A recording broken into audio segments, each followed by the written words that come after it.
Olá pessoal, tudo bem? Agora a gente vai falar sobre como podemos construir as equações da reta.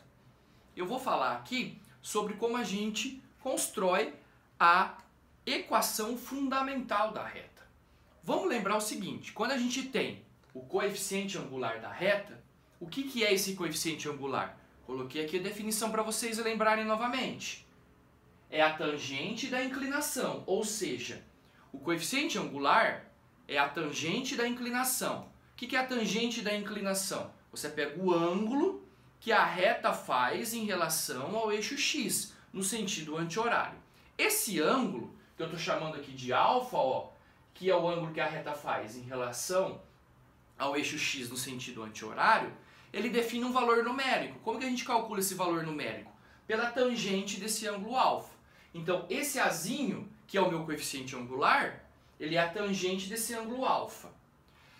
Lembra que esse azinho, ele vem lá da equação da reta y igual a x mais b, de função de primeiro grau, a nossa função afim. Então esse a é o nosso coeficiente angular. Muitos livros trazem uma substituição dessa letra a pela letra m. Então você pode entender que a sua função afim, a sua equação de reta, na visão da geometria analítica, pode ser vista como y igual a mx mais n. Então esse m e esse a é a mesma coisa, a gente só está usando outras letras. Isso aqui vai ajudar a gente a construir a nossa equação fundamental da reta. Então tá bom. Você pode então definir a sua inclinação, seu coeficiente angular m, como também a tangente de alfa, uma vez que a é igual a m. A gente acabou de falar que o nosso a é igual a m, visto com letras diferentes. Agora vai para o plano cartesiano, tá aqui. Eu vou colocar o par ordenado x0 e y0, ou seja, a imagem de x0 é y0. E vou colocar outro par ordenado aqui, x, y, a imagem de x é y. Olha o que eu vou fazer. Eu vou fechar um triângulo retângulo aqui, ó. Fechei um triângulo retângulo, ou seja, um ângulo de 90 graus aqui. Agora foca nesse triângulo aqui, ó, nesse triângulo retângulo.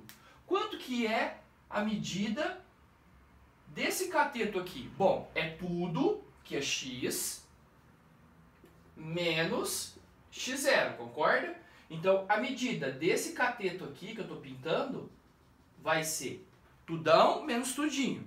Agora, qual que é a medida desse cateto aqui? A medida desse cateto é todo y menos y0. Então, y menos y0. Essa é a medida desse cateto aqui. Agora, se esse cateto aqui ele está paralelo ao eixo x, porque o triângulo ele é retângulo, esse ângulo alfa daqui de baixo é o mesmo ângulo daqui de cima. Ó. Então, você tem um ângulo alfa aqui. E como que a gente calcula esse ângulo alfa? Pela tangente, certo? Então, esse ângulo alfa, ele define o nosso coeficiente angular a. Então, o nosso coeficiente angular a é a mesma coisa que você calcular a tangente desse ângulo alfa, que a gente já tinha falado anteriormente. Mas o que é a tangente? A tangente é coca, né? Cateto oposto pelo cateto adjacente. O que é o cateto oposto? Y menos y0 dividido por x menos x0. Agora, olha que interessante. Eu disse para vocês que esse a pode ser visto como m, né? É a mesma coisa. É o m dessa equação aqui, y igual a mx mais n. Então, m é igual a y menos y0 dividido por x menos x0. Agora, multiplique em cruz. O que vai acontecer? Você vai ter que y menos y0 é igual a um m que multiplica x menos x0. É a equação ioiô michachô. Então, essa equação é a equação fundamental da reta, conhecida como ioiô michachô. Y menos y0 é um m que multiplica x menos x0. Quem são essas letras? Aqui, o coeficiente angular, e esses y e esses x são pares ordenados do plano cartesiano. Então, essa é a nossa equação fundamental da reta, que a gente utiliza muito em exercícios. Um abraço para vocês aí.